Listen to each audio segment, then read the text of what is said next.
It's very important to approach networking as a two-way street. Networking really has to be a way of life. This is not something you want to do, just with a job search. Let's say that you're trying to reach out to an alumnus to pursue an internship, job, and or you're thinking of switching careers.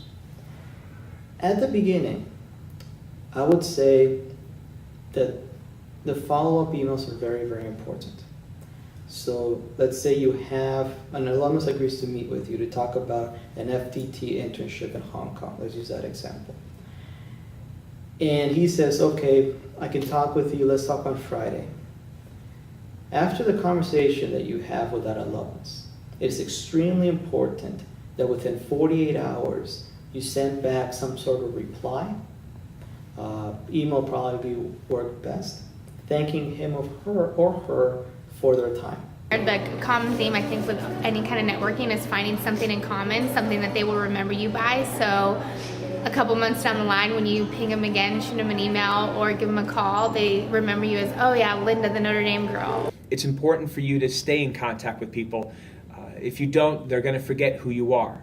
Also, the more information you give them on what you've been doing, many times that spurs on more ideas on the contact side, people you could connect with, companies you could research. So it's very important that you do stay in contact and provide periodic updates. No matter what happens, be it you get the internship and or you get the job, personally, I add them to my Christmas card list. And I make sure that they get that Christmas card. You make sure that they get, well, for me it's mostly Christmas because I'm not American, so Thanksgiving is not really a holiday for me, but definitely the Christmas card. Because even though you might not get that internship that first time or that job the first time, if you're able to establish a relationship with the alumni, positive relationship, you never know what can happen down the road. And if you stay in some sort of contact with them, they say, oh, okay, Christmas comes around, oh, Johnny sent us another Christmas card. You'll be in the back of their head, or their mind.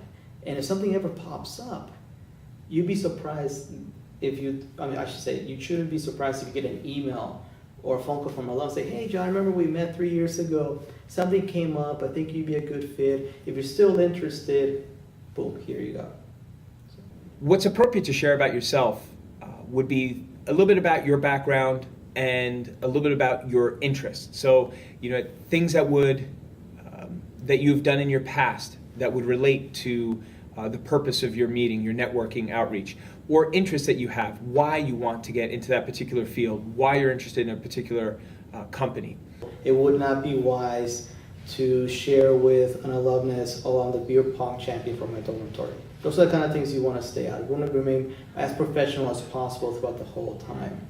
Now we're looking at probably every 2 weeks, providing the contact a follow-up email, a follow-up correspondence, where you are giving them, this is what I've been doing since our last conversation.